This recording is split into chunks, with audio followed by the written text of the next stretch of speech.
Oi, pessoal, tudo bem? Aqui é a Aline, sejam todos bem-vindos. Me desculpem a voz, aqui no Rio Grande do Sul a temperatura tá oscilando demais. Eu tô recém me curando de um gripão, mas é hoje que eu posso gravar, o nenê tá na escolinha, então bora aproveitar o tempo, tá? Só desculpem mesmo a voz, não tem muito o que fazer. Hoje eu quero conversar com vocês sobre O Vampiro, do John William Polidori, tá? É a primeira obra que a gente vai ter essa noção do vampiro pop. Esse vampiro que a gente conhece, que é bonito, que é sensual, que atrai todos os olhares, enfim, mas que é um monstro. Bora lá? Essa edição que eu tenho aqui, ela foi publicada no Brasil pelo Sebo Clepsydra, no financiamento coletivo lá no Catarse. E foi uma obra publicada em homenagem ao bicentenário do vampiro, desse conto. Aqui nós temos muito material extra, tá? Eles fizeram uma coletânea de diversas cartas do Polidori para amigos e tem diversas matérias de jornal aqui que trazem todo o bafafá da época em que o conto foi publicado, lá em 1819. Houveram alguns críticos que atribuíram a autoria dessa obra ao Lord Byron.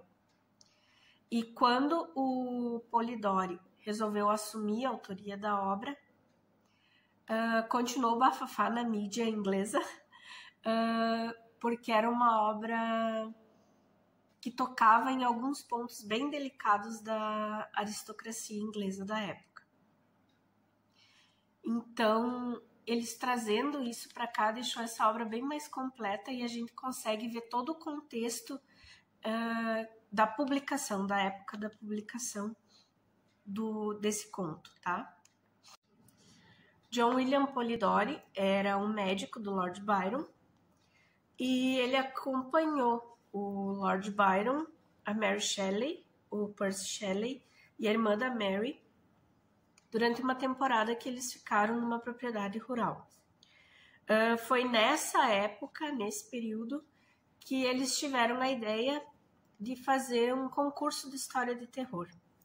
E desse concurso íntimo, digamos assim, é que saiu esse conto, O Vampiro, e onde foi que a Mary Shelley começou a escrever Frankenstein.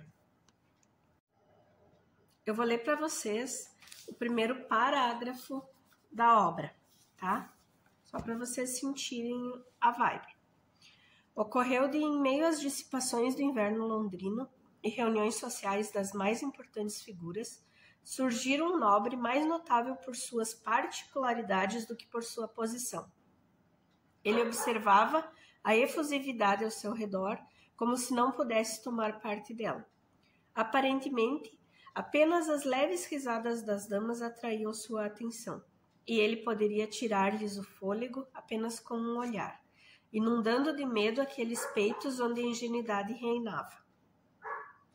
Aquelas que sentiram tal temor não conseguiram explicar de onde ele viera.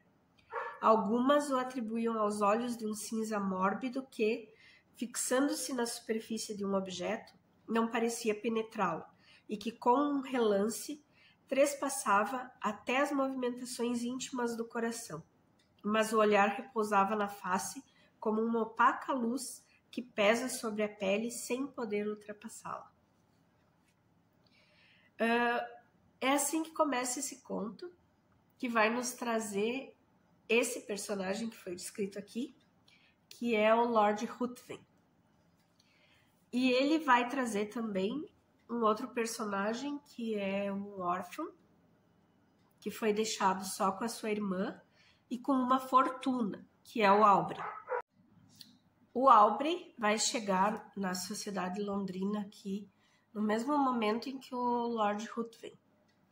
Só que o Aubrey, ele é um herdeiro, os pais dele morreram quando ele e a irmã eram muito jovens, e eles foram deixados sob a tutela de pessoas que estavam mais preocupados em guardar o dinheiro deles e cuidar para um futuro do que realmente nessas duas crianças.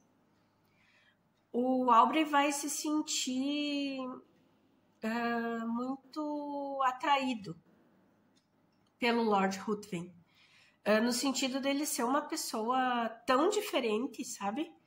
E o Aubrey tá naquela idade que ele tem que deixar de ser adolescente para se tornar um jovem adulto. O que isso quer dizer na sociedade londrina? É uma questão de diversas reuniões, de conhecer outras pessoas, de se afundar também na vida, na bebida, na jogatina, em tudo que essa vida adulta pode te trazer. E o Aubrey vai dizer isso para esses tutores, que ele está precisando sair para conhecer esse lado da vida. E ele vai. E o Aubrey vai. Só que quando ele está conversando com o Lord Ruthven, ele diz assim, vamos junto então, né? Que ele também tinha uma viagem para fazer. E eles vão passar por diversas cidades, assim. E quando eles chegam, por exemplo, a Bruxelas, o Aubrey começa a prestar bastante atenção em certas atitudes do Lord Ruthven.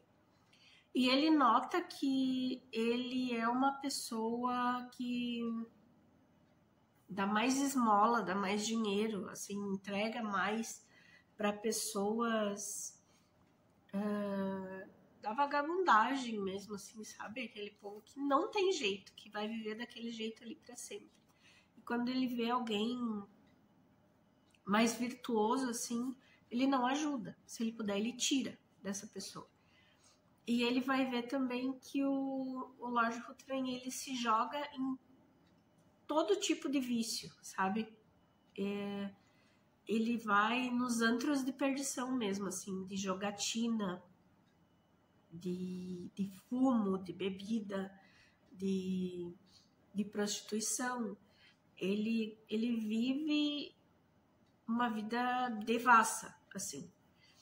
E não só isso, ele começa a se incomodar pela forma como o Lord Ruthven trata pessoas de boa índole, sabe? E ele chega a um ponto, assim, de querer falar com ele, tipo, eu não tô entendendo o que tá acontecendo, sabe? Por que tu é assim? Mas ele começa a notar que o Lord Ruthven é uma pessoa ruim. Chega um ponto, assim, que ele pensa que ele é realmente um demônio. E nessa história toda, durante esse conto, ele vai vendo todo esse lado, assim, da podridão humana, sabe?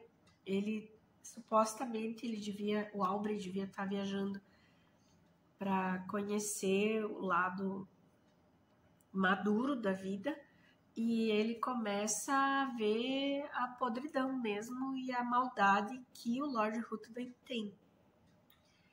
E vai chegar lá um momento do conto onde eles vão sofrer um acidente de carruagem e um roubo, na verdade, e ele vê que o que acontece era pro Lord Ruthven ter morrido ou ficado muito machucado. E isso meio que não acontece, assim, e daí como, sabe? E o Lord Ruthven pede para ele que seja nosso segredo. E ele tá, vou deixar assim, e daí ele quer ir embora e esquecer que aquele homem um dia existiu e que aquele homem um dia cruzou com ele. Mas, para surpresa dele, ele volta para casa e no fim ele vai encontrar o Lord Ruthven se aproximando da irmã dele. Aí é que vem o desespero. E, gente, esse conto é muito bom. É muito bom mesmo. E ele fala muito dessa desse vampiro que a gente conhece, assim, sabe? Ele tem muito do Lestat, da Anne Rice, depois. Ele tem muito desse vampiro que o cinema adotou, sabe? E que ele é ruim, mas que ele vai se disfarçando, assim, e que a beleza dele defende ele, sabe? De muita coisa, assim, que mesmo sabendo que ele é um monstro, a beleza dele é o que chega primeiro. E ali o Aubrey vai tentar entender o porquê que essa pessoa é assim, sabe? Mas a pessoa não quer que ele entenda. E ele é um degenerado, assim, né? Ele é um monstro. E é muito bom esse conto. Eu espero que vocês leiam. Eu fiz um resumo aqui, porque a intenção não é contar pormenores para que vocês não queiram ler. A intenção é fazer com que vocês tenham essa vontade de ler. Fiquem curiosos para ver. O conto é bem curtinho. Ele tem nem 30 páginas. Vale super a pena. Eu fiz um vídeo há um tempo atrás, eu acho que foi em abril. Eu vou deixar aqui na descrição desse, tá? É um vídeo sobre vampiros, onde eu falo sobre a mitologia, onde eu falo sobre diversas obras, né, que nos trouxeram esse vampiro que a gente conhece. E essa aqui foi a primeira delas. Nesse vídeo também eu falo de Carmila, da Morta Apaixonada, de Drácula, e depois dos da Anne Rice, né, que são os mais contemporâneos, assim. Mas que muitos beberam aqui nessa fonte aqui. E vale super a pena, gente. Essa edição aqui é maravilhosa pra gente ver todo o contexto da época quando essa obra foi publicada e para saber mais o que passava na cabeça do Polidori e o que inspirou ele a fazer esse vampiro. Então eu super indico, tá? Muito obrigada por ficarem comigo até aqui. Eu espero que vocês tenham gostado. Os outros vídeos eu vou deixar aqui na descrição. E se você ainda não me segue aqui, dá uma ajuda, se inscreve aqui no canal e deixa um comentário aqui para mim, tá? Eu vou adorar conversar com vocês. Fiquem bem. Beijos!